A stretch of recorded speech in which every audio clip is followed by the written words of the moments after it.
दोस्तों, कैसे हैं आप? सभी अच्छे होंगे। आशा करता हूँ आप स्वस्थ होंगे, अच्छे होंगे और मस्त होंगे। बात करने वाले हैं आप टॉपिक लीनियर इक्वेशन के बारे में। कल हमने जो पॉलिनोमियल्स इक्वेशन चैप्टर जो फिनिश किया था, उसको हम अच्छे से कवर कर चुके थे। आज हम बात करने वाले हैं लीनियर इक्वेशन टू वेरिएबल। हम बात कर रहे हैं यहाँ पर रेना जेबीटी के लिए हमारी एक टेस्ट सीरीज है, जो कि 299 ना रह करके आप कूपन अप्लाई करेंगे तो 149 रुपए में पड़ेगी। इसमें 10 मॉक टेस्ट सीरीज है, अनलिमिटेड अटेम्प्ट कर सकते हैं आप। बेस एचएससी पैटर्न रहेगा आपका, डिटेल सॉल्यूशन रहेगा। और अधिक जानकारी के लिए 7217246711 पर आप कॉल कर सकते हैं। आगे बात करते हैं हम, जैसे एचटेट के लिए लेवल 1 लेवल 2 लेवल 3 का हमारा एक बैच है। टीचर्स अचीवर्स पहचान के साथ आप जुड़ सकते हैं। आगे बात कर लेते हैं, जैसे कि हम ये सभी हमारे बैच चल रहे हैं। जो बच्चे तैयारी कर रहे हैं उस बैच को आप अच्छे से ज्वाइन कर सकते हैं। आज हम बात करने वाले हैं या लीनियर इक्वेशन टू वेरिएबल एक चैप्टर है। पॉलिनोमियल्स इक्वेशंस को हम फिनिश कर चुके हैं। Linear equation two variable chapter number 2 की बात करते हैं। यह देखिए, सबसे पहले हम बात करें लीनियर इक्वेशंस क्या होता है। Linear equation two variable chapter का नाम है। लीनियर इक्वेशंस के बारे में समझ लेते हैं। Linear equation, linear equation, linear equation, linear equation क्या होता है, सबसे पहले हम समझते हैं लीनियर के बारे में। लीनियर क्या होता है? जिसकी maximum degree, maximum degree, maximum power या डिग्री बोले या पावर बोले, मैक्सिमम डिग्री कितनी होनी चाहिए? 1। उसे हम लीनियर कहेंगे। अगर वो इक्वेशन के साथ अटैच है तो इक्वेशन को भी हम समझते हैं। जिसकी डिग्री जो है, जिसकी पावर जो है सिर्फ एक हो, उसे हम क्या कहेंगे? उसे हम कहेंगे लीनियर।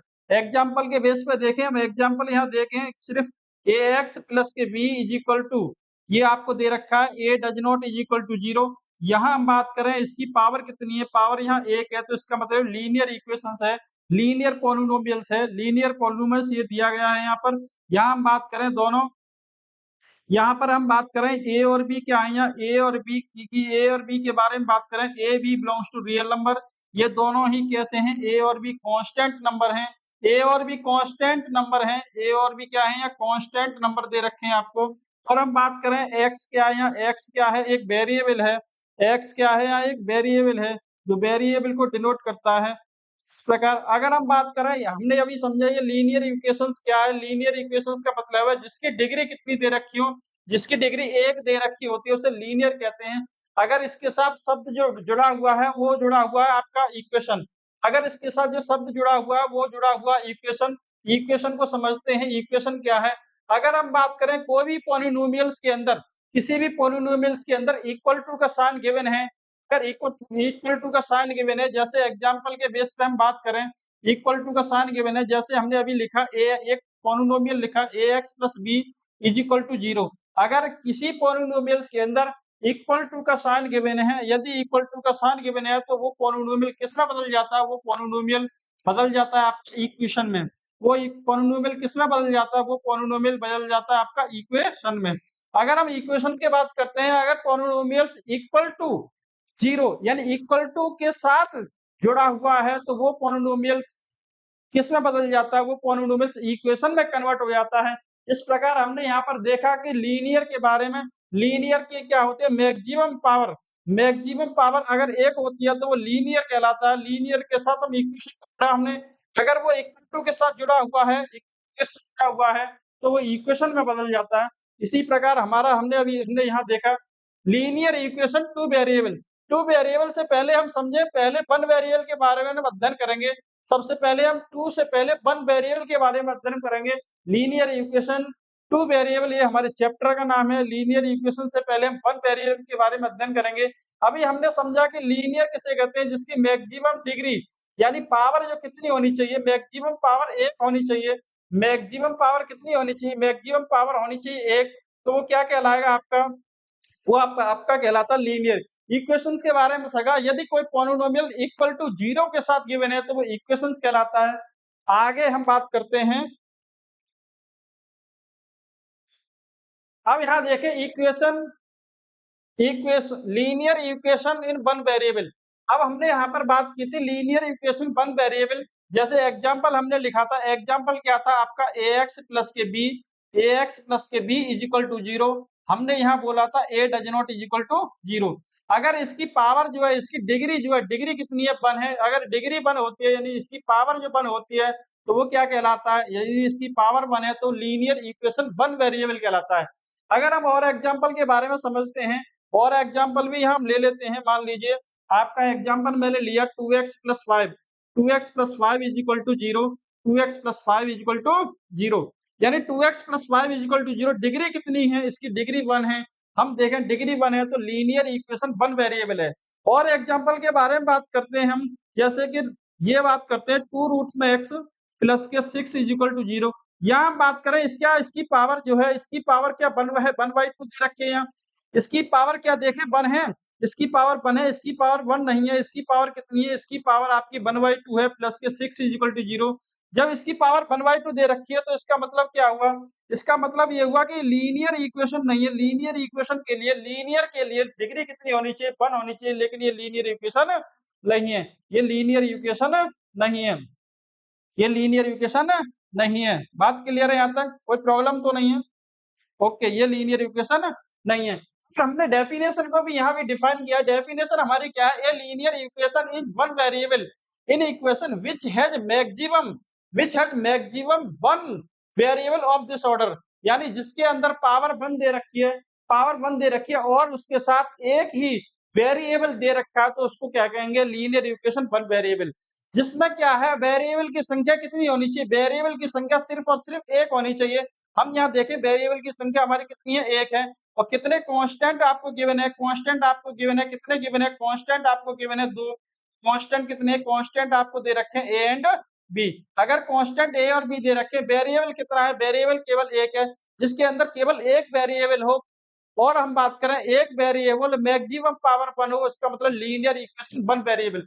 वन वेरिएबल का मतलब है जिसमें केवल एक वेरिएबल यूज होता है, उसे लीनियर इक्वेशन वन वेरिएबल कहते हैं। और हिंदी में भी लिखा है हमने, एक चर में रैखिक समीकरण वह है जिसमें अधिकतम एक चर हो और कितना हो, केवल एक चर हो और एक डिग्री के साथ जुड़ा हुआ हो, उसे लीनियर इक्वेशन वन वेरिएबल बोलते हैं। आगे हम बात करते हैं, हमने ग्राफ के बारे में जाना, ग्राफ के बारे में देखते हैं ग्राफ क्या है। Linear equation one variable, linear equation one variable. यहाँ देखें लीनियर इक्वेशन वन वेरिएबल के बारे में, ग्राफ के बारे में समझते हैं कि लीनियर इक्वेशन वन वेरिएबल का ग्राफ जो है एक स्ट्रेट लाइन प्राप्त होता है।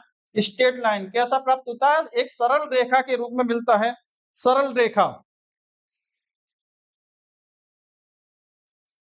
सरल रेखा के रूप में प्राप्त होता है। जैसे कि हम एग्जाम्पल के बारे में देखते हैं, एक स्ट्रेट लाइन प्राप्त होता है, स्ट्रेट लाइन।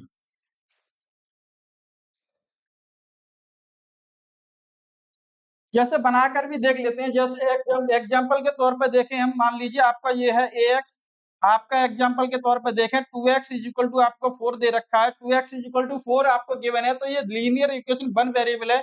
यहाँ से आप x की वैल्यू निकालेंगे तो x की वैल्यू 4/2 यानी कितनी मिलेगी, आपके पास 2 मिलेगी। अगर इसके ग्राफ को हम देखें, हम यहाँ ग्राफ बनाते हैं, मान लीजिए इसके हम ग्राफ बनाते हैं। ग्राफ क्या गिवन है, जैसे कि एग्जाम्पल के तौर पर हम यहाँ देखें ग्राफ ड्रॉ करते हैं। ग्राफ को ड्रॉ करेंगे तो यहाँ पे देखें, अगर मान लीजिए ये कोई आपका एक्स एक्सिस गिवन है, एक्स एक्सिस के साथ ये आपको गिवन है, ये मान लीजिए ये आपका एक्स एक्सिस है, एक्स एक्सिस, यहाँ से देखें ये आपका एक्स एक्सिस है, एक्स एक्सिस है, ये वाई एक्सिस है। अगर हम यहाँ देखें एक्स एक्सिस ये आपको गिवन है और ये वाई एक्सिस गिवन है, वाई एक्सिस। अगर इसको ग्राफ को हम यहाँ पर ड्रॉ करें, ग्राफ ड्रॉ करने के साथ साथ क्या हुआ, अब आप ग्राफ ड्रॉ करेंगे तो ये x की वैल्यू कितनी है, आपकी x की वैल्यू कितनी प्राप्त हुई आपको थ्रू, x की वैल्यू जब 2 प्राप्त हुई तो मान लीजिए एक फंक्शन यहाँ है दूसरा यहाँ, तो x की वैल्यू 2, तो इसको आप ग्राफ ड्रॉ करेंगे, x इज इक्वल टू कितना मिलेगा आपका 2, आपका x इज इक्वल टू कितना मिलेगा यहाँ से 2। आपका जब x इज इक्वल टू 2 मिलेगा और देखें यहाँ पर x इज इक्वल टू 2 के साथ हम यहाँ देखें, मान लीजिए x इज इक्वल टू हमें यहाँ पर 2 मिल जाता है। जब x इज इक्वल टू 2 मिल जाता है, इसको हम डिनोट भी कर देते हैं, डिनोट करने के साथ साथ आप देखें यहाँ पर डिनोट किया, मान लीजिए ये कितना है, x की वैल्यू आपके पास यहाँ से कितनी मिलेगी 2। आप इसको देखेंगे तो ये क्या मिला, एक स्ट्रेट लाइन का फॉर्मेट है, एक सरल रेखा फॉर्मेट है, आपको क्या गिवन है, ये एक सरल रेखा दे रखी है, सरल रेखा स्ट्रेट लाइन। हम बात कर रहे थे लीनियर इक्वेशन वन वेरिएबल के बारे में, हम बात की ग्राफ के बारे में। लीनियर इक्वेशन वन वेरिएबल का ग्राफ हमेशा एक स्ट्रेट लाइन प्राप्त होता है। कैसा प्राप्त होता है कि एक स्ट्रेट लाइन प्राप्त होता है, जैसे कि हमने माध्यम से ये देखा, एक स्ट्रेट लाइन प्राप्त हुआ। अब बात करते हैं, मान लीजिए अब बात करते हैं लीनियर इक्वेशन टू वेरिएबल। थोड़ा सा एरर है, यहाँ बात कर रहे हैं linear equation two variable, linear equation two variable.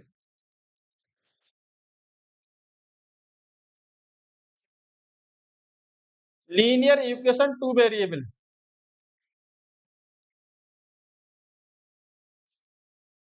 Linear equation two variable. सबसे पहले हम देखें ये लीनियर इक्वेशन टू वेरिएबल के बारे में देखें। सबसे पहले जैसे कि लीनियर इक्वेशन टू वेरिएबल का एक स्टैंडर्ड फॉर्मेट देखें, जैसे कि ax plus by is equal to c। हम बात करें कितने वेरिएबल यूज हुए हैं, हमारे यहाँ पर दो वेरिएबल यूज हुए हैं। कौन कौन से वेरिएबल यूज है? एक आपका x यूज हुआ है, एक वेरिएबल x हो गया, एक वेरिएबल क्या होगा आपका y। अगर दो वेरिएबल कांस्टेंट के बारे में बात करें, दोनों ही वेरिएबल आपको ये गिवन है, x और y दो वेरिएबल आपके साथ गिवन है।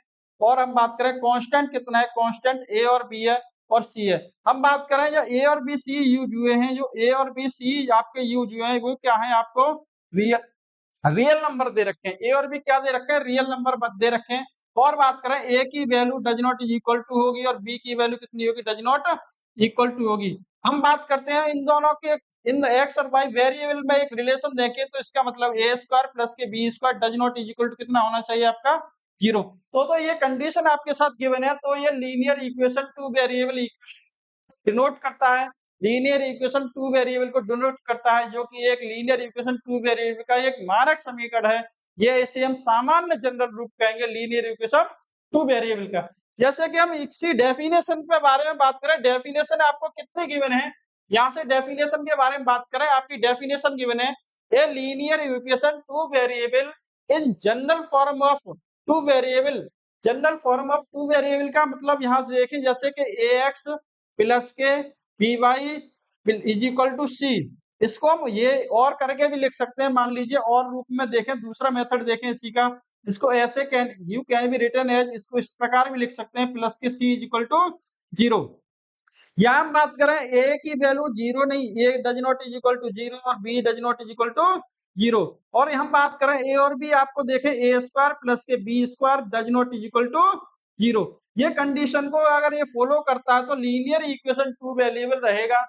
और हम बात करें ए और बी और सी बिलोंग्स टू कितना रहेगा यहाँ? Real number. ए और बी सी बिलोंग्स टू कितना रहेगा यहाँ? Real number. बात क्लियर है? यहाँ तक कोई प्रॉब्लम तो नहीं है?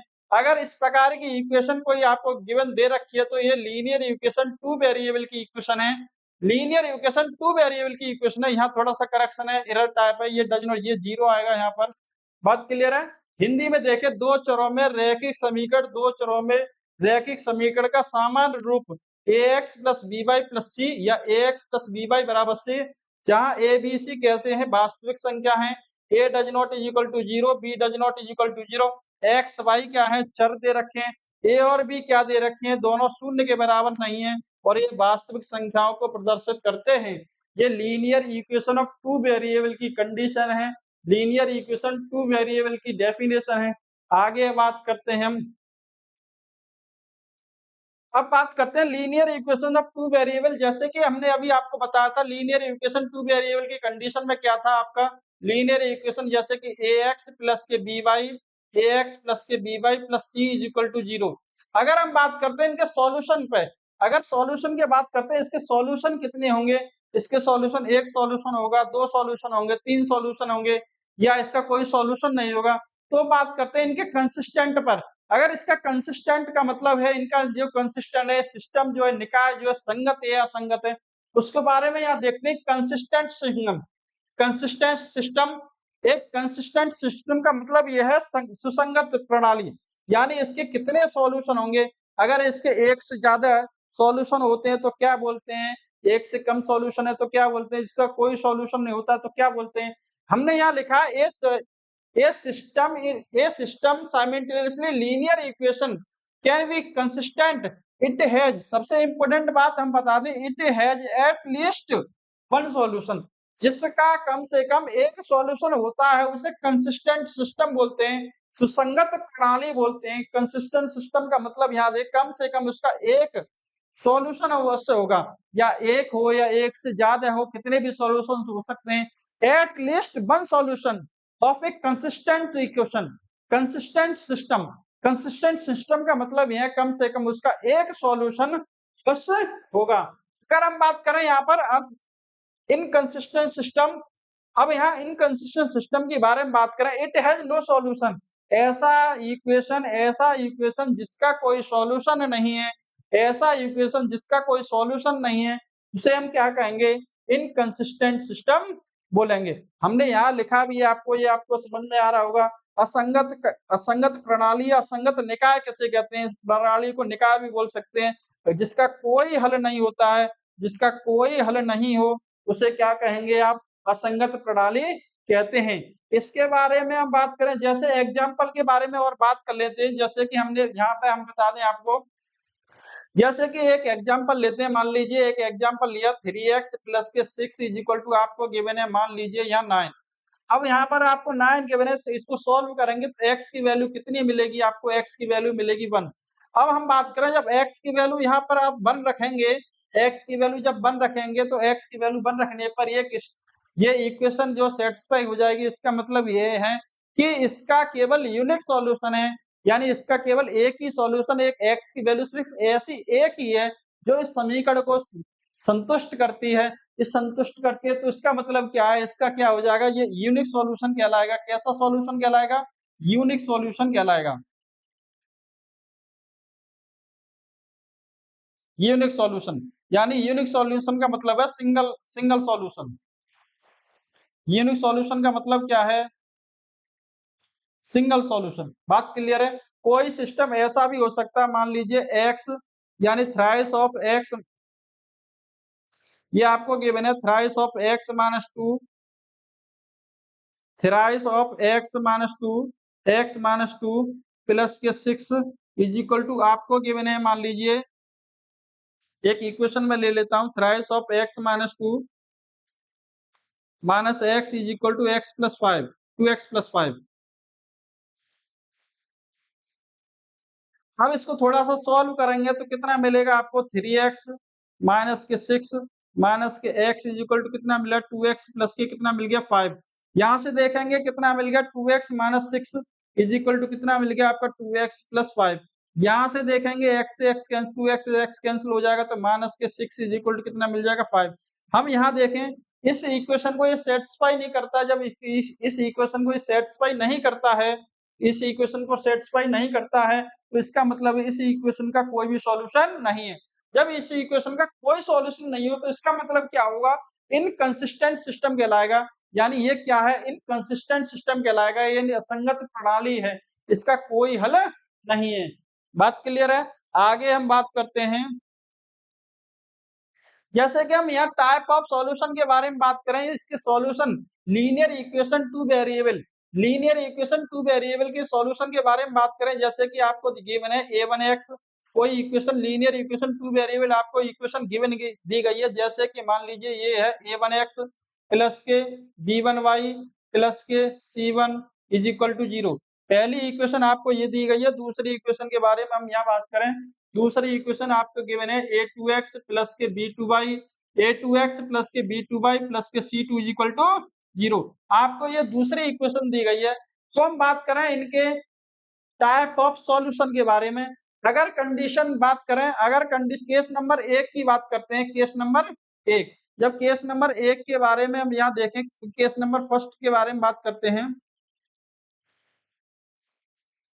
केस नंबर फर्स्ट के बारे में बात करते हैं, केस नंबर फर्स्ट के बारे में बात करते हैं। मान लीजिए केस नंबर फर्स्ट हमारा क्या कहता है कि a1 upon a2, a1 upon a2 is equal to कितना है, b1 upon b2, a1 upon a2, a1 upon a2, a1 upon a2, a1 upon a2 does not b1 upon b2। अगर condition ऐसी रहती है a1 upon a2 does not b1 upon b2, अगर हम देखें coefficient of x, यानी coefficient x का ratio लें, कोफिशिएंट ऑफ x का रेशियो लेते हैं और कोफिशिएंट ऑफ y का रेशियो लेते हैं, ये दोनों रेशियो इक्वल नहीं आते हैं, कहेंगे ये दोनों तो ये दोनों रेशियो इक्वल नहीं आते हैं, तो इसका मतलब हम कहेंगे unique solution.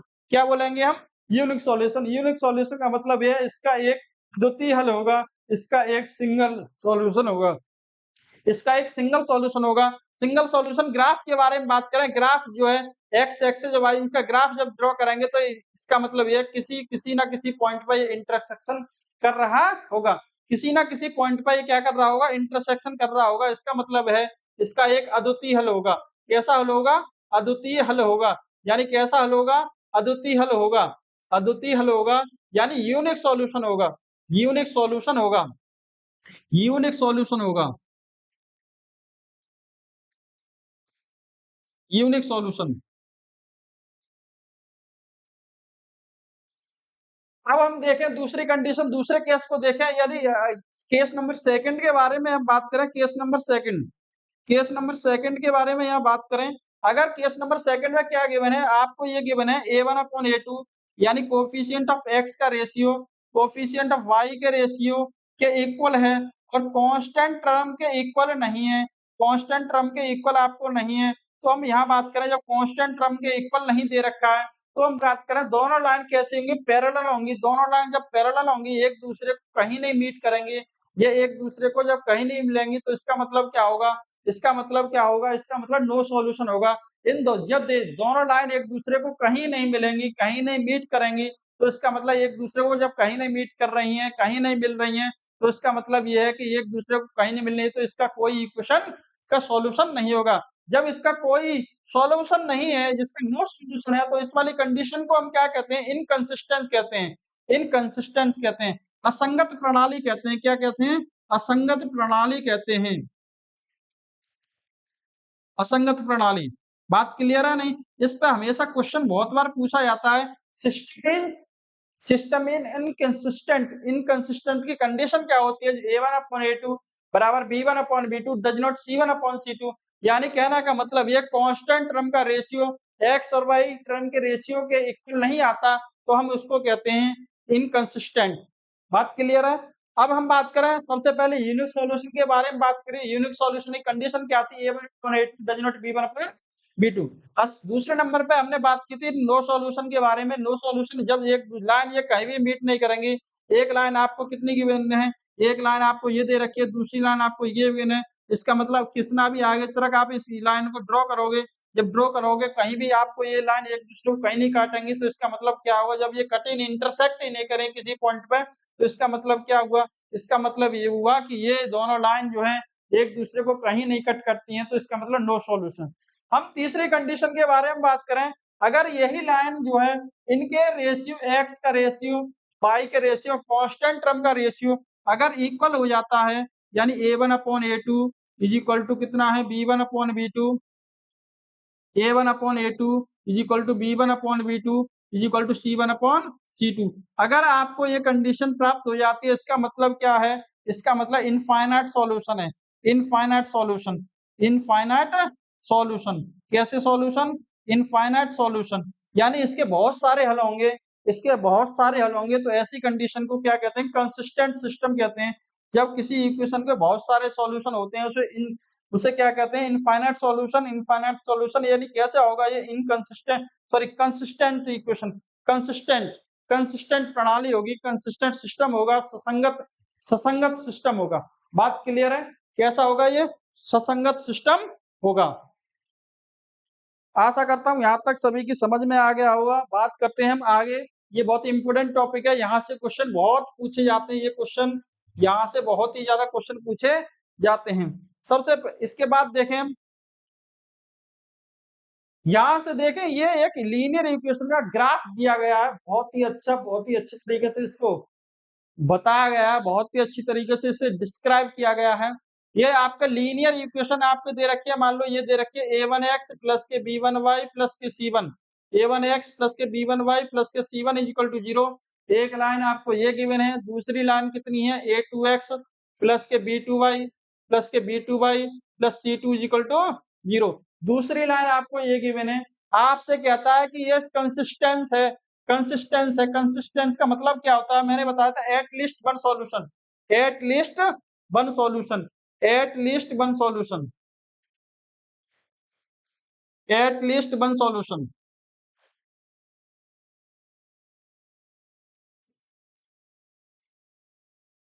At least one solution, बात क्लियर है। इसका मतलब कम से कम उसका एक हल होना कंपलसरी है।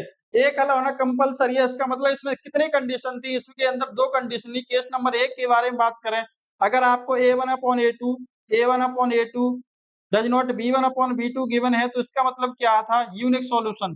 क्या था, यूनिक सॉल्यूशन। यूनिक सॉल्यूशन एक हल है।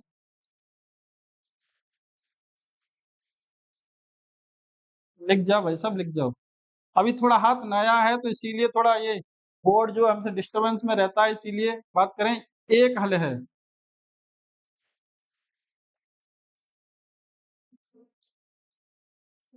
बात क्लियर है, एक हल है। अगर हम बात करें, यही कंडीशन आपको ये गिवन है, a1/a2 is equal to b1/b2 is equal to c1/c2। अगर ये कंडीशन है तो इसका मतलब क्या था, असंख्य हल है, infinite solution. Infinite solution condition में हम देखें कंसिस्टेंट सिस्टम का मतलब, कंसिस्टेंट का मतलब क्या था, जिसका अगर सिंगल सॉल्यूशन है तो इसका मतलब है at least one solution. Single solution है तो कंसिस्टेंट होगा। इन कंसिस्टेंट का मतलब है हैविंग इन नो सॉल्यूशन, यानी इसके कैसे होने चाहिए, नो सॉल्यूशन की कंडीशन को फॉलो करता है। नो सॉल्यूशन का मतलब क्या था, a1/a2 is equal to b1/b2। अगर इसके ग्राफ की बात करें, मान लीजिए ग्राफ की बात करें, ग्राफ ड्रॉ करें, कोई लाइन आपको इस प्रकार दे रही है, एक दूसरे को कहीं मीट नहीं करेंगी, यानी लाइन जो है एक दूसरे के पैरेलल केस में होंगी। जब लाइन एक दूसरे के पैरेलल होंगी तो इक्वेशन वो क्या होगा, नो सॉल्यूशन होगा। ये लाइन एक दूसरे को कहीं नहीं मीट कर रही, जब ये कहीं नहीं मीट करेंगे तो इसका मतलब इसका क्या होगा, कोई सॉल्यूशन नहीं होगा। ऐसी कंडीशन में इनको क्या कहते हैं, इनकंसिस्टेंट बोलते हैं। जब लाइन इसके ग्राफ के बारे में बात करें, अब इसका एक हल है, यानी ये लाइन ये पहली लाइन आपको दूसरी की ये गिवन है, दूसरी लाइन ये गिवन है, तो इसका मतलब इस पॉइंट पे आप इंटरसेक्ट कर रही है, तो इसका मतलब एक हल है। हम इसकी बात करें, इसको हम बात करें, मान लीजिए ग्राफ आपको गिवन है, अब ग्राफ गिवन है, ग्राफ के साथ साथ हम देखें यहाँ पर पहली लाइन आपको ऐसे ऐसे करके ये गिवन है। हम्म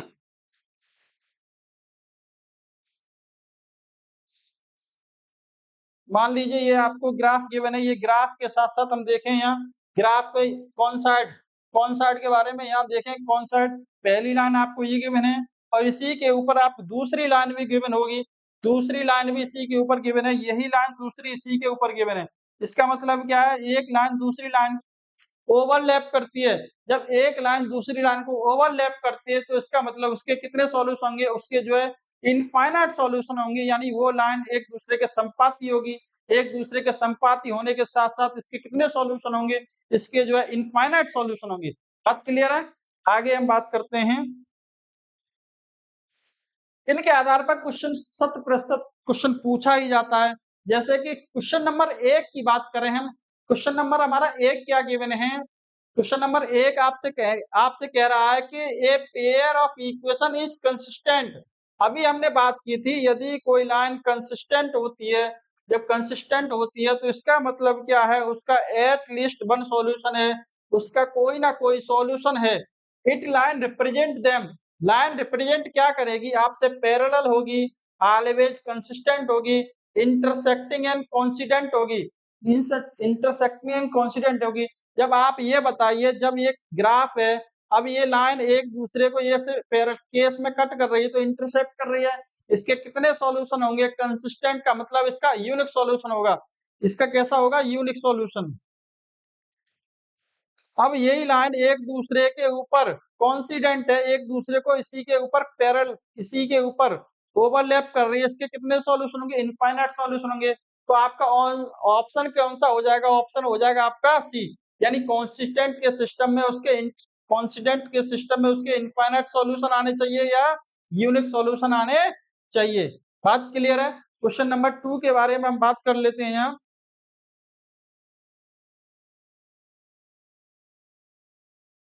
क्वेश्चन नंबर 2 के बारे में बात करते हैं। आपसे ये दिया गया a pair of equation ax plus 2y equal to 9, ax plus 2y equal to 9 और 3x plus by equal to 18 ये रिप्रेजेंट द पैरेलल लाइन। यदि एक पैरेलल लाइन को ये डिनोट करते हैं तो इस ए और बी की वैल्यू कितनी होगी। जब ये पैरेलल लाइन को डिनोट करते हैं, तो मैंने अभी आपको बताया था, जब ये पैरेलल लाइन को डिनोट करते हैं, अगर ये पैरेलल लाइन को डिनोट कर रहे हैं, तो इसका मतलब नो सॉल्यूशन की कंडीशन को फॉलो करता है। जब ये नो सॉल्यूशन की कंडीशन को फॉलो करता है, जब ये पैरेलल लाइन को डिनोट करते हैं, तो नो सॉल्यूशन की कंडीशन को फॉलो करता है। तो ए और बी के वैल्यू कितनी होंगी जब ए और नो पैरेलल लाइन को डिनोट करते हैं, पैरेलल लाइन को डिनोट करते हैं नो कंडीशन। इसका मतलब यहाँ देखें कंडीशन क्या होती है, a1/a2 does not b1/b2 does not b1/b2 is equal to c1/c2। बात क्लियर है यहाँ तक। यहाँ से देखें a1/a2 b1/b2 is equal to c1/c2। अगर ये लाइन पैरेलल है, तो इसका मतलब पहली लाइन आपको ये है, पहली लाइन आपके से L1 बोल देते हैं, ये वाली लाइन आपको L2 बोल देते हैं। जब ये लाइन एक दूसरे को कहीं इंटरसेप्ट नहीं करती है, तो इसका मतलब क्या है, ये दोनों लाइन एक दूसरे के पैरेलल हैं। जब ये दोनों लाइन एक दूसरे के पैरेलल दी गई है, तो इसका मतलब नो सॉल्यूशन की कंडीशन को डिनोट करता है। अब यहाँ देखें, इनकी जो लाइन आपको दी गई है, इनके यहाँ इक्वेशन को कंपेयर करेंगे, तो कोफिशिएंट ऑफ एक्स कितना ए और यहाँ कितना 3, तो इसका मतलब कितना हो जाएगा a1/3 does not is equal to v की वैल्यू कितनी दे रखी है 2 अपॉन कितना हो जाएगा v is equal to constant term कितना दे रखा है अपन 9/18। यहाँ से देखें, अब देखें हमें ये दोनों कोफिशिएंट तो इक्वल नहीं है, यहाँ से देखें ये इक्वल है, तो इसको हम इक्वेशन को सॉल्व कर सकते हैं। इक्वेशन सॉल्व करने के लिए ये दोनों इक्वेशन को ले सकते हैं यहाँ से। तो यहाँ से b की वैल्यू कितनी आ जाएगी 9b इज इक्वल टू कितना आ जाएगा 2 × 18। तो यहाँ से हम देखें b की वैल्यू कितनी आ जाएगी आपका 4।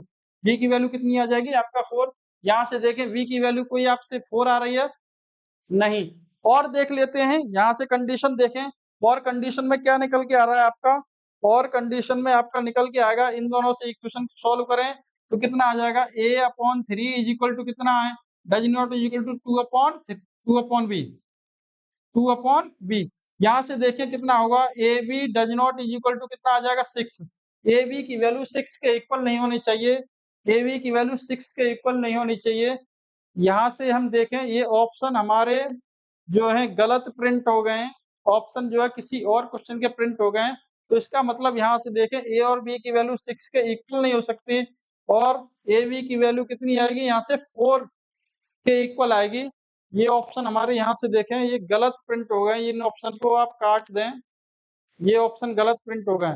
अगर पैरेलल की कंडीशन है, पैरेलल की कंडीशन क्या होती है a1/a2, ये थोड़ा यहाँ से अगेन कर लेते हैं थोड़ा। पैरेलल की कंडीशन क्या होती है a1/a2 is equal to b1/b2 does not c1/c2। थोड़ा ये मिरर हो गया था। यहाँ से a की वैल्यू कितनी है आपका a3 is equal to b की वैल्यू कितनी है 2/v does not is equal to c की वैल्यू कितनी है यानी 9/18। यहाँ से हम a की वैल्यू निकालें तो कितना आएगा ab इज इक्वल टू कितना मिलेगा 6, यानी दोनों का प्रोडक्ट देखें तो कितना मिलेगा 6। बात क्लियर है। A B is equal to कितना मिलेगा आपका 6। ऑप्शन देखें कौन सा है, ऑप्शन नंबर सी सही है। क्वेश्चन थोड़ा मिसिंग हो गया था, क्वेश्चन ठीक है एकदम, हम किसी और की कंडीशन लगा गए थे, ये थोड़ा यहाँ मिसिंग हो गया था क्वेश्चन। क्वेश्चन एकदम ठीक है, कोई दिक्कत नहीं है क्वेश्चन के अंदर, हम किसी और को समझ बैठे हैं। क्वेश्चन नंबर 2 के बारे में, क्वेश्चन नंबर 3 के बारे में बात करते हैं। क्वेश्चन नंबर 3 आपसे कह रहा है area of triangle, area of triangle y the line x/a प्लस y/v is equal to 1। Area of triangle आपको लाइन कितनी गिवन है, लाइन आपको गिवन है x/a प्लस y/v इज इक्वल टू 1। यहाँ से देखें, इसका ट्रायंगल का एरिया पूछा, ऐसा क्वेश्चन कभी भी आपसे पूछे सबसे पहले ग्राफ को डिनोट कर लें आप। जब आप इसके ग्राफ बनाएंगे, जब आप ग्राफ बनाएंगे, ग्राफ को बनाया हमने ये, ठीक है। यहाँ से देखें, जब ये आप ग्राफ बनाएंगे तो ग्राफ के साथ एक्स पे कितना इंटरसेप्ट है ए, वाई पे कितना इंटरसेप्ट है बी, यानी एक्स पे कितना इंटरसेप्ट है ए। यहाँ से हम देखें एक्स वाई पे कितना इंटरसेप्ट है ए। यहाँ देखें ए पॉइंट ये ले लिया, बी पॉइंट कितना है हमारा बी, एक्स पे इंटरसेप्ट कितना है आपका ए, एक्स पे इंटरसेप्ट कितना है, इसके कोऑर्डिनेट कितने हो जाएंगे आपके a,0, इसके कोऑर्डिनेट कितने हो जाएंगे 0,b। बात क्लियर है। ये डिस्टेंस यहाँ से यहाँ तक कितनी है आपकी डिस्टेंस आपकी a, और ये वाली डिस्टेंस कितनी दे रखी है आपकी, ये डिस्टेंस दे रखी है b। एरिया कितना होता है आपका, एरिया होता है आपका 1/2, एरिया का एरिया कितना होगा 1/2 base into height, base into height, base into height, बात क्लियर है। यहाँ से 1/2 बेस कितना है, बेस आपका कितना दे रखा है ए, हाइट कितनी दे रखी है आपकी बी, एरिया कितना हो जाएगा 1/2 ए इंटू बी, आपका ये एरिया आ जाएगा। बात क्लियर है, एरिया कितना आ गया 1/2 ए इंटू बी। अब मैं इसकी शॉर्ट ट्रिक के बारे में बात करूं, एक शॉर्ट ट्रिक के आधार पर क्वेश्चन मैं ले लेता हूं। मान लीजिए जैसे कि मैंने आपसे एक क्वेश्चन ले लिया, जैसे कि मान लीजिए 2x प्लस के 3y, 2x प्लस के 3y इक्वल टू 12। अब मैं आपसे पूछता हूँ एरिया बताइए, आपसे पूछता हूँ एरिया कितना होगा, इसको स्टैंडर्ड फॉर्मेट में कन्वर्ट कर लेंगे। x अपॉन कितना हो जाएगा 6, y अपॉन कितना हो जाएगा 4 इक्वल टू कितना मिलेगा यहाँ से 1। एरिया के बारे में बात करें, area of triangle, area of triangle, area of कितना मिलेगा ट्रायंगल, यानी 1/2 बेस इंटू हाइट, बेस कितना रहेगा आपका 6, यानी 1/2, यहाँ से इस वैल्यू 6 आ जाएगी और ये वैल्यू कितनी आ जाएगी 4, कितना मिल जाएगा 12 यूनिट, 12 यूनिट स्क्वायर। इस प्रकार का क्वेश्चन आपसे कहीं भी मिल जाए देखने को, तो इस प्रकार का क्वेश्चन आप इस मेथड से आप जरूर कर पाएंगे। आगे बात करते हैं हम, आपसे क्वेश्चन नंबर 4 पूछता है द वैल्यू ऑफ के द सिस्टम ऑफ इक्वेशन, ये आपको दे रखी है इनफाइनाइट सॉल्यूशन। यदि आपसे कहता है इनफाइनाइट सॉल्यूशन के बारे में बात करता है, तो इनफाइनाइट सॉल्यूशन की कंडीशन क्या होती है, इनफाइनाइट सॉल्यूशन की कंडीशन होती है a1/a2 बराबर b1/b2 बराबर c1/c2। आप लगा सकते हैं a1/a2, a1 की वैल्यू कितनी है 2/a2 की वैल्यू कितनी है आपको 4 इज इक्वल टू a2 की वैल्यू 3 अपॉन कितना हो जाएगा k इज इक्वल टू कितना है 5 अपॉन कितना हो जाएगा 10। इसको आप सॉल्व करेंगे तो कितना आएगा, यानी आपसे 2k इज इक्वल टू कितना मिलेगा 12, k की वैल्यू कितनी मिलेगी आपको 6। देखें k की वैल्यू 6 कहीं है, ऑप्शन नंबर कितना है, ऑप्शन नंबर इसके अंदर है सी। बात क्लियर है। क्वेश्चन नंबर 4 की बात करते हैं। Question number 5, the value of k which of the system of equation 2x minus 3y is equal to 0, 5x plus ky plus 7 is equal to 0 have no solution। अगर इसका कोई solution नहीं है, have no solution, no solution की condition क्या होती है a1/a2 is equal to b1/b2। बात क्लियर है। a1 की वैल्यू कितनी है 1 अपॉन कितना है आपका 5 is equal to कितना है 2 अपॉन कितना है आपका k, तो k की वैल्यू कितनी आ जाएगी यहाँ से 10, k की वैल्यू कितनी आ जाएगी यहाँ से 10। ऑप्शन नंबर क्या होगा, ऑप्शन नंबर ए। बात क्लियर है। नेक्स्ट क्वेश्चन की बात करते हैं, question number 6, the value of के, the value of K which of the system 3x plus 5y is equal to 0, kx plus 10y is equal to 0 has non zero, यानी has non zero, इसका कोई solution नहीं है। जब इसका कोई solution नहीं है तो k की वैल्यू कितनी होगी, जब अभी हमने बात की थी इसका कोई सॉल्यूशन नहीं है, तो इसका मतलब क्या है 3 अपॉन कितना हो जाएगा k इज इक्वल टू कितना है 5 अपॉन कितना हो जाएगा 10। तो कंडीशन क्या होगी 5k इज इक्वल टू कितना मिलेगा आपको 30, k की वैल्यू कितनी मिल गई यहाँ से 6, k की वैल्यू कितनी मिल गई यहाँ से 6। ऑप्शन नंबर क्या है सी। बात क्लियर है, कोई प्रॉब्लम तो नहीं है यहाँ तक, कोई प्रॉब्लम, ठीक है आगे बढ़ते हैं। क्वेश्चन नंबर 7 के बारे में बात करें। क्वेश्चन नंबर 7 आपसे कहा है the value of K which of the system of equation x plus 2y equal to 5 and 3x plus ky plus 15 is equal to 0 has no solution. जब इसका कोई सॉल्यूशन नहीं है तो कंडीशन आपसे क्या होता है, कंडीशन होता है आपसे क्या a1/a2 is equal to b1/b2 is equal to b1/b2। जब इसका कोई सॉल्यूशन नहीं है तो condition a1/a2 is equal to b1/b2। आप a1 की वैल्यू कितनी पुट करेंगे 1/3 इज इक्वल टू b1 की वैल्यू 2 अपॉन कितना हो जाएगा k। यहाँ से आप आसानी से सॉल्व कर सकते हैं, k की वैल्यू कितनी आएगी 6। ऑप्शन नंबर क्या है, ऑप्शन नंबर इसके अंदर ए। बात क्लियर है। इसी प्रकार क्वेश्चन आपसे देखने को मिलेंगे, बहुत ही सिंपल क्वेश्चन है। आगे क्वेश्चन की बात करते हैं, क्वेश्चन नंबर 8 हम देखते हैं। क्वेश्चन नंबर 8 क्या कहता है, if the pair of equation linear two variable consistent, अगर ये लीनियर पेयर ऑफ इक्वेशन जो कंसिस्टेंट है, तो कंसिस्टेंट की इक्वेशन को हमने ये बताया था, या तो वो इंटरसेक्टिंग कर रही होगी किसी पॉइंट पे, या तो वो एक दूसरे को ओवरलैप कर रही होगी। जब एक दूसरे को ओवरलैप कर रही होगी तो इसका मतलब क्या है, इसके इनफाइनाइट सॉल्यूशन होंगे। जब वह एक दूसरे को इंटरसेक्ट कर रही है तो इसको क्या होंगे, इंटरसेक्ट कर रही है तो इसका मतलब इसका यूनिक सॉल्यूशन होगा। जब एक दूसरे को इंटरसेक्टिंग कर रही है तो इसका मतलब यूनिक सॉल्यूशन है, एक दूसरे कॉन्साइड है इसका मतलब इनफाइनाइट सॉल्यूशन है। ऑप्शन नंबर क्या देखने को मिलेगा, ऑप्शन नंबर सी। बात clear, okay. Question number next की बात करते हैं, क्वेश्चन नंबर 9 की हम बात कर लेते हैं। The if the system of equation kx minus 5y is equal to 2 और 6x plus 2y is equal to 7 has no solution। आप ये देखिए कि क्वेश्चन की ज्यादातर मेजॉरिटी है नो सॉल्यूशन, इनफाइनाइट सॉल्यूशन और क्या आपको यूनिक सॉल्यूशन के बारे में क्वेश्चन आपसे पूछा ही जाता है।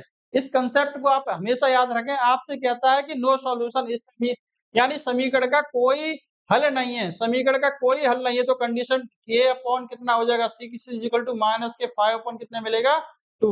यहाँ से k की वैल्यू आपसे कितनी मिलेगी, k की वैल्यू आपसे मिलेगी माइनस के 15। k की वैल्यू कितनी मिलेगी माइनस के 15। ऑप्शन नंबर क्या मिलेगा आपका डी। बात क्लियर है, ऑप्शन नंबर क्या मिलेगा आपका डी। ओके, नेक्स्ट क्वेश्चन की ओर चलते हैं। नेक्स्ट क्वेश्चन आपसे क्या है, नेक्स्ट क्वेश्चन आपको यहाँ दिया गया है क्वेश्चन नंबर 10। अब ये कह रहा है if x is equal to a and x is equal to v the solution of the equation. यदि x is equal to a x is equal to v इसके सॉल्यूशन है, जो इक्वेशन आपको दे रखी है उसके सॉल्यूशन है, तो वैल्यू ऑफ a और b ज्ञात कीजिए। वैल्यू और a और b ज्ञात कीजिए। a और b की वैल्यू कितनी होगी। मान लीजिए इक्वेशन कितनी है आपके पास, इक्वेशन आपको गिवन है कितना है x minus Y is equal to 2। यदि इसका x is equal to a और x is equal to v इसका सॉल्यूशन है, इस इक्वेशन को सेटिस्फाई करेगा, इस इक्वेशन को सेटिस्फाई करेगा तो कितना होगा a minus b is equal to कितना मिलेगा 2। a minus b is equal to कितना मिलेगा 2। जब a minus b is equal to आपको 2 मिला, आपके पास एक इक्वेशन ही हो गई। आपको पास एक इक्वेशन होगी तो हम दूसरी इक्वेशन को हम देखें। दूसरी इक्वेशन कितनी दे रखी है x plus Y equal to 4, यानी कितना गिवन है x plus Y equal to 4, यानी x बराबर a x बराबर v इसका भी सॉल्यूशन है तो कितना मिलेगा a plus v equal to कितना मिलेगा 4। अब दूसरी इक्वेशन आपको ये गिवन हो गई है, क्या गिवन होगी आपके पास दूसरी इक्वेशन आपको मिल गई यहाँ से, यानी a plus B equal to कितना मिल गया 4। जब a plus B equal to आपसे 4 मिल गया, आपसे पूछा a और v की वैल्यू कितनी होगी। ऐसे सवालों को कितना भी डिफिकल्ट सवाल आए ऐसे सवालों को सॉल्व करने की जरूरत नहीं है। आप देखें बाई ऑप्शन के माध्यम से इन दोनों का डिफरेंस कितना आना चाहिए 2, इन दोनों का सम कितना आना चाहिए 4, इन दोनों का डिफरेंस कितना आना चाहिए 2, इनका डिफरेंस 2 तो है तो बात क्लियर। इन दोनों का सम कितना है 4 है, इन दोनों का सम कितना है 4। देखें 3 और 1 का सम 4 हो जाएगा, इन दोनों का डिफरेंस देखें तो कितना आ जाएगा 2। Option number A. और भी ऑप्शन चेक कर लेते हैं, क्या पता और भी ऑप्शन मैच कर रहे हो। इन दोनों का देखें ए में से बी घटाएंगे तो माइनस के 3, ऑप्शन नंबर खल्लास। इसमें से घटाएंगे तो बात सही है, डिफरेंस 2 आ रहा है, लेकिन इन दोनों का सम 2 नहीं है 4 नहीं आ रहा, तो इसका मतलब ये भी खल्लास। इसका मतलब ऑप्शन क्या मैच करेगा आपका ये। बात क्लियर है। नेक्स्ट क्वेश्चन की हम बात करते हैं यहाँ फॉर व्हाट वैल्यू के डू द इक्वेशन। डू का मतलब यहाँ गलत है, ये गलत प्रिंट हो गया। The equation 3x minus y plus 8 is equal to 0 and 6x plus k y plus 16 is equal to 0 it represent the coincident equation. Coincident equation का मतलब क्या होता है, कॉन्सिडेंट इक्वेशन का मतलब होता है कि इनफाइनाइट सॉल्यूशन होंगे जब एक दूसरे को लाइन ओवरलैप कर रही है, जब एक दूसरे को लाइन ओवरलैप कर रही है तो इसका मतलब इनफाइनाइट सॉल्यूशन होंगे। वह इक्वेशन क्या कहलाएगी, वह इक्वेशन आपकी कहलाएगी कॉन्सिडेंट। जब लाइन कॉन्सिडेंट है तो कंडीशन आपकी क्या होती है, यानी a1 upon a2 is equal to क्या होता है b1 upon b2 is equal to क्या होता है c1 upon c2, c1 upon c2, c1 upon c2, c1 upon c2। यहाँ से देखें a की वैल्यू कितनी है आपकी 3, b की वैल्यू कितनी है आपको k is equal to b की वैल्यू कितनी है 6, 3 upon 6 is equal to b की वैल्यू कितनी है, यहाँ से अब देखें माइनस के 1 upon k is equal to यहाँ से देखें कितना है आपका 8 अपॉन कितना है 16। जब आप इसको सॉल्व करेंगे तो k की वैल्यू कितनी आएगी माइनस के 2, यहाँ से सॉल्व करेंगे तो k की वैल्यू कितनी आएगी, यानी 3k इज इक्वल टू कितना मिलेगा माइनस के 6, k की वैल्यू कितनी मिलेगी माइनस के 2। बात क्लियर है। आगे क्वेश्चन की बात करते हैं हम। क्वेश्चन नंबर यदि आपको गिवन है x बराबर 0 y बराबर 7, आपसे पूछा है कि एक हल है, इसके दो हल हैं, अपरिमित हल हैं या कोई हल नहीं है। आप देखिए क्वेश्चन बहुत ही मजेदार क्वेश्चन है, लेकिन देखने के साथ हल होने वाला सवाल है। लेकिन क्वेश्चन अच्छा है, लेकिन देखने के साथ क्वेश्चन हल होने वाला है। इसको क्वेश्चन को हम ग्राफ के माध्यम से देखें, ग्राफ के माध्यम से देखें। आप इसका ग्राफ बनाएंगे। अब x इज इक्वल टू कितना है आपके पास, x इज इक्वल टू 0 है, तब जब x इज इक्वल टू 0 तो x is sorry y is equal to 0 तो y इज इक्वल टू आपको ये मिलेगा, और y is equal to minus 7 है, y is equal to minus 7 है तो आपको क्या मिलेगा y is equal to minus 7। y equal to कितना है -7 आपको यह मिलेगा, मान लीजिए। बात क्लियर है? y इक्वल टू कितना मिल गया -7। जब y इक्वल टू -7 मिल गया आपके साथ, तो यहाँ से हम लिखें, इसको लिख सकते y इक्वल टू कितना मिलेगा -7। आप देखें y इक्वल टू -7 मिल गया, और आपके पास एक और क्या था, आपको ये कितना था, ये आपको गिवन था, ये मिसिंग हो गया थोड़ा, ये मिसिंग है, इसको सही तरीके से हम ड्रॉ कर लेते हैं। ये अब देखें ये कितना x इज इक्वल टू कितना है, यहाँ x इज इक्वल टू कितना है आपका, x इज इक्वल टू कितना है आपका, x इज इक्वल टू कितना, ये y इज इक्वल टू कितना है, sorry y is equal to 0। अब देखें आप इसको समझ सकते हैं, इसको समझने के साथ ये दोनों लाइन क्या कहीं मीट करेंगे, ये दोनों लाइन का कहीं मीट करेंगे, ये दोनों लाइन कहीं मीट करेंगे नहीं। जब दोनों लाइन कहीं मीट नहीं करेंगी तो इसका मतलब इनफाइनाइट सॉल्यूशन होगा, यूनिक सॉल्यूशन होगा, कोई सॉल्यूशन नहीं होगा। जब ये दोनों लाइन कहीं मीट नहीं कर रही तो इसका मतलब इसका कोई हल नहीं होगा। देखने के साथ सवाल हल होने वाला है, ऐसे क्वेश्चनों को आप आसानी से कर सकते हैं। नेक्स्ट क्वेश्चन की बात करते हैं हम। क्वेश्चन नंबर नेक्स्ट की बात करें, अब आपको गिवन है 3x प्लस वाई, यानी 3 की power x plus Y equal to 243, यानी 3 की पावर x प्लस वाई, 3 की power x plus Y equal to कितना है 243। हम इससे लिख सकते हैं 3 की power x plus Y equal to कितने मिलेगा, 3 की पावर कितना हो जाएगा, आप कितना हो जाएगा, 3 की पावर 5 इक्वल टू कितना मिलेगा 5, यानी x plus Y equal to कितना मिलेगा यहाँ से 5। और आपको क्या गिवन है 3 की पावर x माइनस वाई, यानी कितना है 243 की पावर कितना है x minus Y is equal to कितना है आपका 3, यानी कितना मिला यहाँ से आपको, मिला यहाँ से 3 की पावर 5 लिख सकते हैं इसे। x minus Y is equal to कितना है 3 की पावर 1, कंपेयर करेंगे 5x minus Y is equal to कितना मिलेगा यहाँ से 1, x minus Y is equal to कितना मिलेगा 1/5। अब एक इक्वेशन आपको ये गिवन है, दूसरे इक्वेशन आपको ये गिवन है, दोनों इक्वेशन को सॉल्व करेंगे तो इसका एक सॉल्यूशन मिलेगा। इसका मतलब इसने पूछा था क्या हलों की संख्या कितनी है, इसके कितने हल होंगे, इन दोनों को सॉल्व करेंगे तो इसका मतलब एक पॉइंट मिलेगा, एक ही सॉल्यूशन मिलेगा। बात क्लियर है? नेक्स्ट क्वेश्चन की हम यहाँ बात करते हैं। अब k का मान ज्ञात कीजिए, समीकरण x प्लस वाई माइनस 4 बराबर 0, 2x प्लस के वाई बराबर 3, कोई हल नहीं है।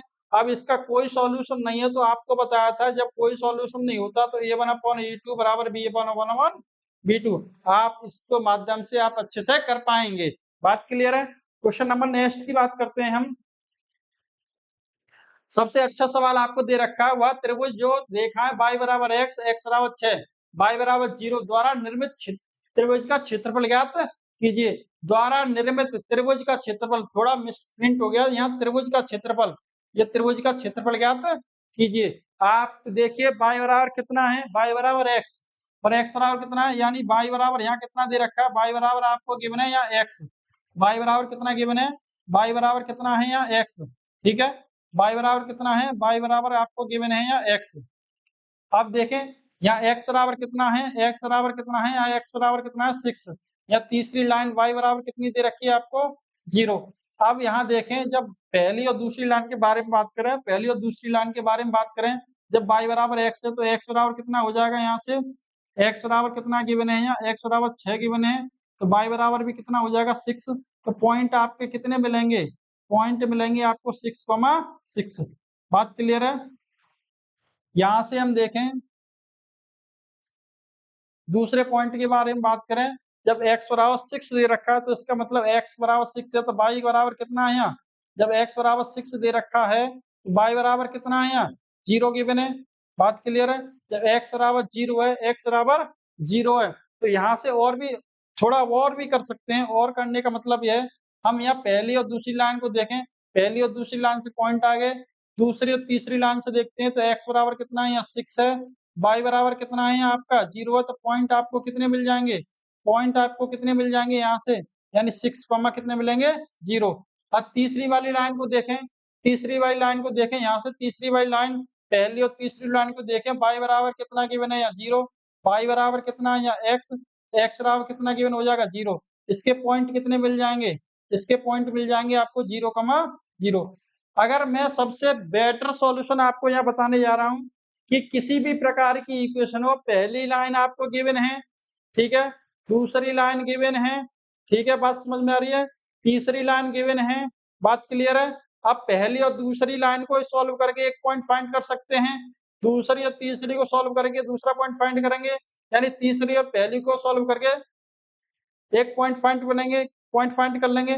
इस प्रकार आप त्रिभुज को बनाएंगे। ये पॉइंट मान लीजिए ए आ गया, ये पॉइंट ए है, ये पॉइंट आपका बी है, ये पॉइंट कितना है सी।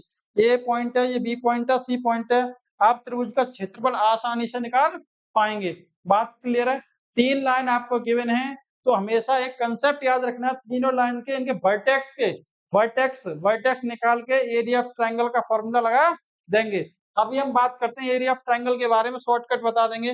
पहला पॉइंट कितना है आपका 0,0, मान लो दूसरा पॉइंट कितना है 6,0, तीसरा पॉइंट मान लीजिए कितना है 6,6। एरिया ऑफ ट्रायंगल निकालने के लिए सबसे बेस्ट फॉर्मूला बताता हूं। अगर एक ओरिजिन दे रखा हो या ओरिजिन ना दिया हो तो उसे ओरिजिन को बनाएं। ओरिजिन दिया गया है तो एक ओरिजिन दिया गया है तो इसको आप नेग्लेक्ट कर दें।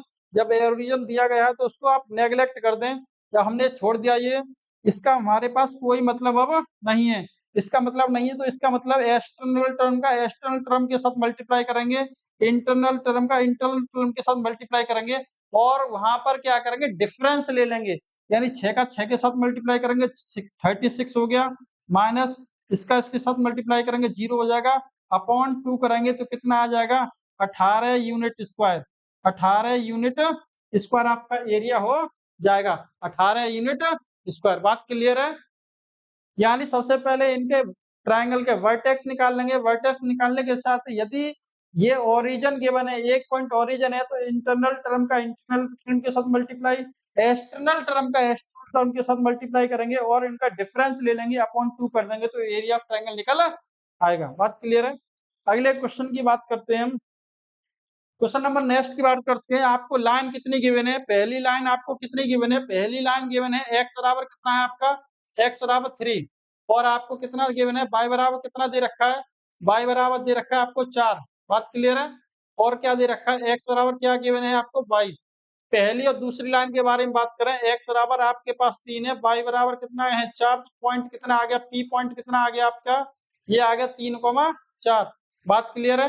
अब यहाँ बात करें दूसरी लाइन के बारे में, y बराबर कितना दे रखा है 4, यहाँ x बराबर क्या दे रखा है y, तो इसका मतलब यहाँ x बराबर कितना मिल जाएगा आपका 4 मिल जाएगा, पॉइंट कितना मिल जाएगा आपका, पॉइंट मिल जाएगा 4,4। तीसरी वाली लाइन के बारे में बात करें, तीसरी यानी x बराबर कितना दे रखा है y, या दूसरी लाइन कितनी दे रखी है, x बराबर कितनी दे रखी है 3, तो x बराबर y है तो पॉइंट कितना मिल जाएगा आपका, पॉइंट मिल जाएगा 3,3। हमारे पास एरिया ऑफ ट्रायंगल के बारे में बात करें, पॉइंट 3 आ गए। पहला पॉइंट है 3,3, दूसरा पॉइंट कितना दे रखा है 4,4, दूसरा पॉइंट है आपके पास 4,4, तीसरा पॉइंट कितना दे रखा है 3,4। बात क्लियर है? अगर आपको एरिया ऑफ ट्रायंगल निकालना है, एरिया ऑफ ट्रायंगल निकालना है तो सबसे पहले मैंने बताया था इनके पॉइंटों को लिख लें। ये 3,3 लिख लिया मैंने, इसका यहाँ 4,4 लिख लिया यहाँ। बात क्लियर है? यहाँ देखें 3,4 भी नोट कर लिया। मैंने बताया था इस प्रकार के क्वेश्चन को किसी भी प्रकार आप कर रहे हैं तो क्या करेंगे, इसको सबसे पहले एक ओरिजिन बनाएं। यहाँ ओरिजिन बनाने के लिए मुझे क्या करना पड़ेगा, ओरिजिन बनाने के लिए ये मुझे +3 दे रखा तो -3 करना पड़ेगा, +3 दे रखा तो -3 करना पड़ेगा। बात क्लियर है? यहाँ हम ऐड करेंगे तो कितना हो जाएगा 0, कितना हो जाएगा ये 0, ये 3 है,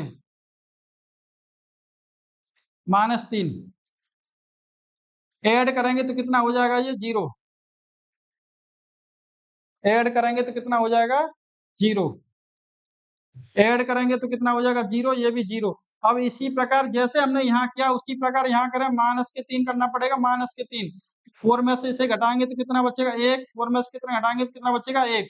बात क्लियर? यहाँ भी करते हैं हम, -3 किया और -3 किया तो कितना हो गया ये 0, ये कितना आ गया आपका 1। अब आप देखें मैंने आपको अभी बताया था कि इंटरनल टर्म का इंटरनल टर्म के साथ प्रोडक्ट करना है, एक्सटर्नल टर्म का एक्सटर्नल टर्म के साथ प्रोडक्ट करना है, और क्या करना है डिफरेंस, यानी इसका मतलब 1 माइनस इसका करेंगे 0, अपॉन क्या करेंगे डिफरेंस, एरिया ऑफ ट्रायंगल कितना हो जाएगा 1/2। आंसर देखें 1/2 ऑप्शन में है, ऑप्शन नंबर ए। ये थोड़ा आपको समझने में थोड़ा लंबा लग रहा होगा, लेकिन सबसे ज्यादा सिंपल एरिया ऑफ ट्रायंगल निकालने का फॉर्मेट यही है। बात क्लियर है? एक बार अच्छे से उसे समझें, समझने के साथ उसे प्रैक्टिस करें, आप विद इन सेकेंड में सवालों के हल दे पाएंगे। बात क्लियर है?